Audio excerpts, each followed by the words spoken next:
What's good, my people? It's your boy 336 Money, and you are now tuned in to the 336 podcast. I'm here today to tell you that I am ahead, not up to date. Yes, that means I am from the future. Your today is just my yesterday. Spoiler alert, ain't shit changed. What's good, my people? Glad to be in this week. This is an interesting week where a lot of things have taken place in lawmakers' world, and we got to talk about it. We got to discuss it. Make sure you go ahead and like this video, subscribe to the channel, turn on post notifications, and let's get right into it, people. All right. So as you guys know, we got to talk about it, right? Roe v. Wade, and it seems like I'm somewhat of a prophet, right, guys? Roe v. Wade now officially overturned. It sent shockwaves through the country, and it also sent shockwaves through the world, as a lot of world leaders chimed in, which is quite uncharacteristic of this type of thing when the Supreme Court makes a change or make a decision. It's crazy. Like, even a president doesn't like it, But here we have Roe v. Wade overturned. Half of America now expected to ban abortions in some type of capacity. A quarter of the states here, they already have trigger laws, like we talked about, that are set in place to go into effect immediately in some of these areas with little to no legislation or additional legislation required. So some of these people also have these dormant laws that they can bring back up and reinstate, but, that'll be up to them. A lot of things are changing quickly. Be important to check in your local area for what it is that your state has decided to do with abortion now that it's placed back into the state's hands. And a lot of people are upset about this, but again, we as the people, we vote. We have the power, the right to vote. That's our constitutional right. And, we can vote in the people that best align with our ideals. So a lot of people feel like this situation is bad, that, federally it's not implemented over everything, but you guys still have power. A lot of protests have ensued since this happened and this was announced. Some protests even having to be broken up with tear gas. It's a lot of protests and people are standing up for their rights, and you can do that. You have where primaries are going on in a lot of places right now. You can get out there, you can vote. Make sure you're registered to vote and take action and let your voice be heard. The world is not over, people. Just federally, it's not going to be put into place and implemented in a law that's going to protect those abortion rights and abortion care.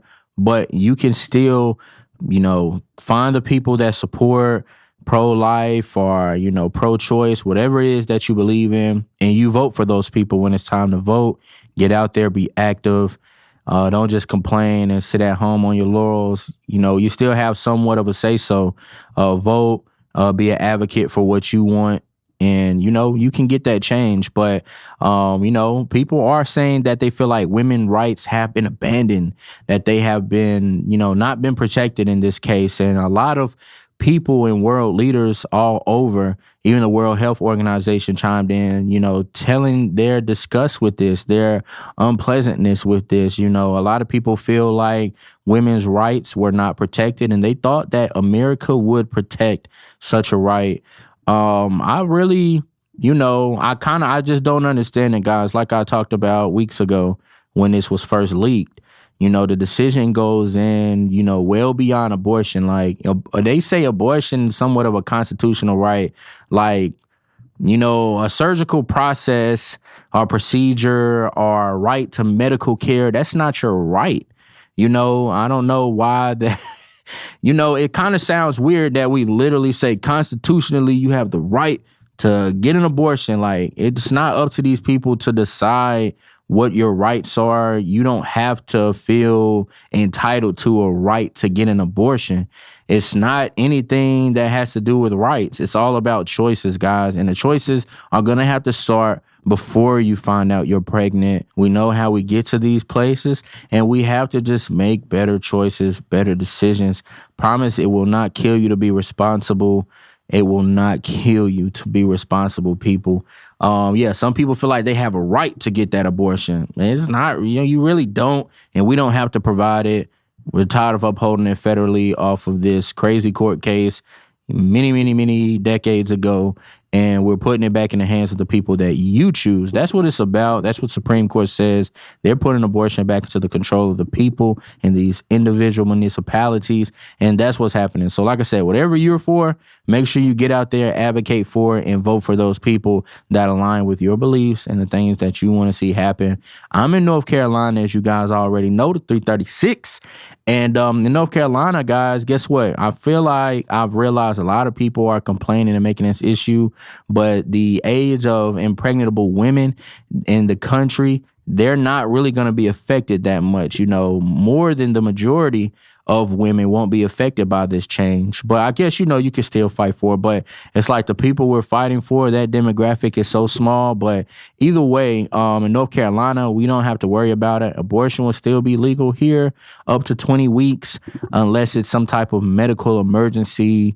And you can kind of talk with your physician about the details of the conditions that would consider your pregnancy a medical emergency after 20 weeks, if that's a position that you end up in. But all you North Carolinians, you don't have to worry about it. A lot of people, they fight, they scream, they kick, and they don't know the reality that they live in, because the realities are different and they vary from state to state. But in North Carolina, you don't have to worry. Roe v. Wade didn't really do too much to affect you. We have to talk about it, right? We're talking about two big things here on the show today. A lot has been said about abortion rights and women's rights, and a lot, or even more, have been said about gun control and gun laws. And we fought, we marched, we protested, and we did all these things for gun control and gun laws. And the House passes the bill. The Senate just passed the bill. The House passed the bipartisan bill. And now Biden, he signs it. It's official, guys. All of our fights, they finally came, and they finally were rewarded for this law here. We have gun control. We have the biggest gun control law in the last 3 decades. It's finally been approved by President Joe Biden. And everybody, I'm not sure what the temperature is, but it seems like people feel like this is a win. At least our president, our lawmakers do. But let me tell you guys, this gun bill is bad. This gun bill is bad news. And now, when we were first proposing these gun laws right after Uvalde, Texas shootings, I told you guys what they were angling at as far as limiting who can control, who can receive guns and how they're purchased and who should have them. And the fact that they can deem someone as, ineligible to carry a gun, that was going to be a dangerous thing. I knew it was, guys. And let me tell you, this is dangerous. This is a very dangerous thing that they're doing. We acted so quick and, so harsh for these gun laws. And now you're getting gun restrictions, and you're really putting yourself in a dangerous situation. Or at least some of us are being put in a dangerous situation. Let's just talk about this law, break it down, guys. I read the actual law, Bill S. 2983. Don't quote me there, but I know it's 2983. And let me just tell you, it's bad business and it's really meaningless. This gun law doesn't make our country safer. And the reason I say that is because this gun law attacks a certain group of people. I'm not going to say, but this gun law attacks demographics, but those demographics, they don't apply to our shooters. So we say we want gun law. Why? Do we just not want people to have guns, or do we want to stop mass shootings? And you see, that's where we gotta tight this fine, thin line here, guys. What do you really, really want? What is it that you're asking for? Because you ask for gun laws and you're getting gun laws, but you're not gonna stop mass shootings with these particular laws. Let's type and let's take a look into what actually this law says. So the ones that have been killing our children, they're not gonna be exempt here. You're going to hear about how this bill implements a strategy that's going to close the what they call boyfriend loophole, which allowed domestic violence partners or people that were offenders of that and have been charged with that to still get guns.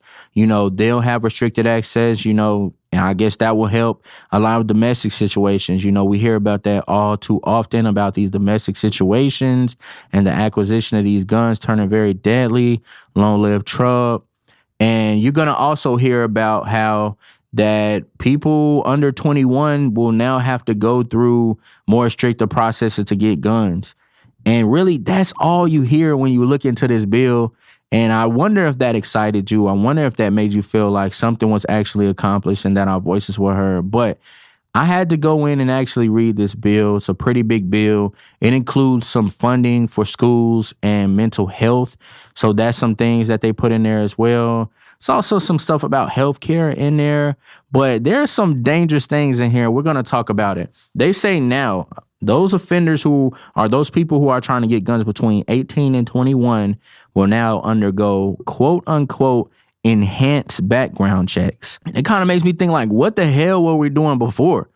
Like if we were getting background check, what is an enhanced background check, guys? When you see words like this, you have to be scared because these words are in law and they're very vague. Like what is an enhanced background check? It's not typically defined specifically, but there will be some things. They're going to look more closely at your juvenile record in between the ages of 18 and 21 when you're trying to purchase weapons.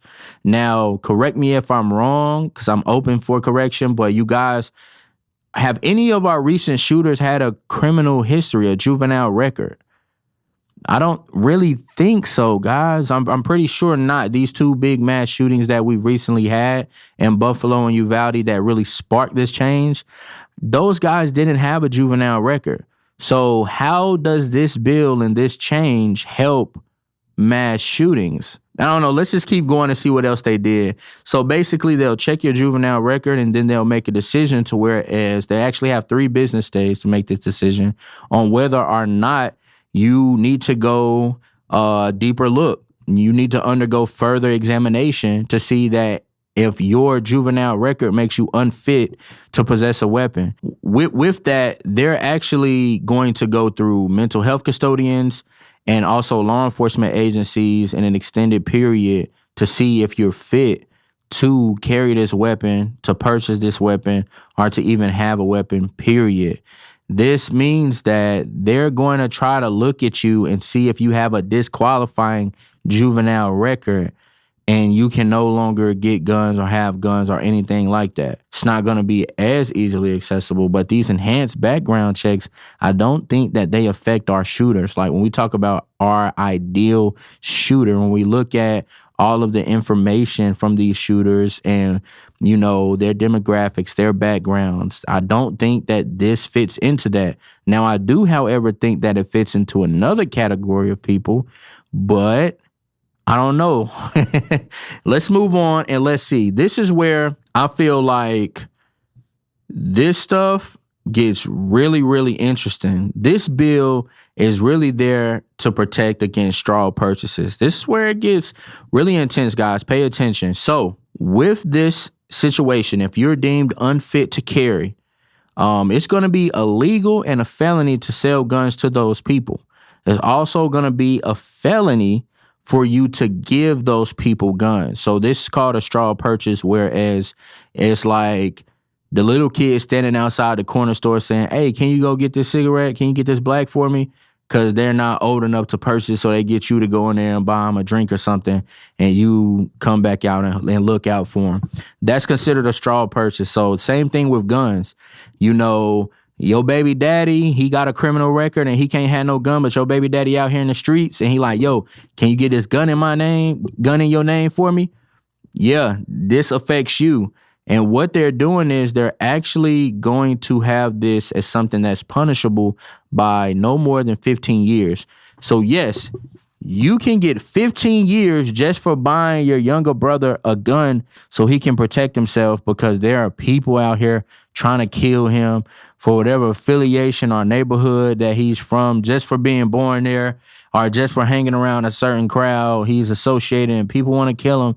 Yes, that can happen. Your cousin, your uncle, your father, they can now be targeted. And if you get them a gun because they're not eligible for that, you will now get 15 years for that. They can give you 15 years. Now, this is where it gets even crazier. If you have somebody who say, yo, man, I got this beef right now, man, it's going down, man, I need to get some firepower, you know what I'm saying, I need a gun right now, and you go to them, and they come to you, and they say, can you buy me this gun so I can protect myself, or, yo, I need you to give me this gun, you know, I'm about to go slide, you know what I'm saying, they just killed my brother, they just killed my homeboy, or anything like that, you knowingly give them a weapon knowing that they're unfit and that they were going to do some type of illegal activity. Yo, I need a gun to protect myself while I'm in these streets. You can get up to 25 years. So yes, just for giving them a gun and you knowing that they're going to do some illegal type of activity, you can now get an additional 10 years for that. So yeah, it gets even better, or worse, should I say, depending on how you're looking at it. So yeah, if there's probable cause that these weapons are going to be used for illegal activity and you knowingly gave that person the gun for illegal activity, and you know these people are a part of drug cartels or even racketeering, which is the RICO. So I feel bad for thugging those guys. If you do that and they knowingly are involved in these cartels, you sell a person a gun. If you dealing guns to the cartel or these gangs, you sell a gun to a Crip or a Blood or a Hoover or somebody who's in what's considered a criminal organization, it gets even worse. They actually say in this law that you can amend the law at that point to enforce more stricter sentencing. So yes, just for giving someone a gun or just for having a gun and you're not supposed to have a gun now, because it used to be like this in New York, but now it's federal, guys. It's federal. And New York actually just relaxed their concealed carry restrictions. So that's another thing to talk about. But, you know, now federally, if you have that gun and you're not supposed to, are you doing something out here in the streets, or they can try to associate you with the gang, or you're selling weapons and they don't even need information to show if you're making profits or anything. They just need probable cause. You can get up to excess of 25 years just for this gun. And this is not specifying any heavy artillery, rifles. This is just guns, period, guys. This is serious and this is bad. Now, how does that affect our shooters? I don't know. You guys can tell me, and I don't know, guys. Maybe it's something I don't know. It's more mass shootings that I don't know about. But, you know, this stuff right here, they're literally changing the laws. It's literally a clause in there that they can change the law if they need to, just to send a message to try to prevent others from doing the same thing. That's literally what it says. Like, oh, okay, so yeah, you did this on purpose. All right, well, instead of giving you the 25-year maximum, we're going to go ahead and give you 40 years for giving this person a gun, just to send a message that nobody else out there better be trying to give people their guns. You better not be giving little Ray Ray and little Tony your gun because we give you 40 for it. You know what I'm saying? They can literally amend it, guys. This is what it is. This is the law. And I also read something very interesting. September 30th, 2032, that's when these background checks and all of these things end, guys. So this is not a provision that will be full term forever. In 2032 in September, at the end of that fiscal year, reporting comes in. But in September, it's over, guys. They're no longer going to be doing these extensive background checks. I don't know why that date is so big and so important. I don't know what's going to happen in 2032. But yeah, they only putting this law into effect for about 10 years where they're going to do these background checks for people under 21. And that is the gun bill. That is the gun law. Does that help prevent our mass shooters? I don't know. Does that attack another certain group of people? I don't know that either, guys. But I want you to comment if you feel like it does, because that is our gun bill that administration and lawmakers came together after all this deliberation to put forth. That is what they brought us with. As I stated, it is very, very dangerous. And I just hope you guys share this information with people, because I know a lot of people do some of these things that are now going to be considered felonies and punishable by up to 15, 25 in excess of that years. So hope you guys share this information with your people. And most importantly, go get that gun back from Lil Ray Ray and Dookie Head. Go get that gun back, y'all. Y'all got to go get that back ASAP. Well, guys, we have some other things to talk about, but that's all we have time for today. These are the two big changes that are sweeping America. This is all you hear about. This is all the rage, all the news. There are some other things we're going to talk about, like, you know, somebody buying cockroaches for $400,000 and dust. that came from the moon. So yeah, $400,000 cockroach. But you know, you ain't even got $20 to put in your gas tank. But people gonna spend that on some roaches. That don't make no damn sense, y'all. But hey, it is what it is, man. Make sure y'all like this video, subscribe, and share it with somebody. Also turn on post notifications because this is our new channel, and you'll want to make sure you get all this content and other content that we drop here. It's your boy 336, and you just tuned in to the 336 podcast. Y'all stay safe, but most of all, stay sucker free out there, folks. Zing!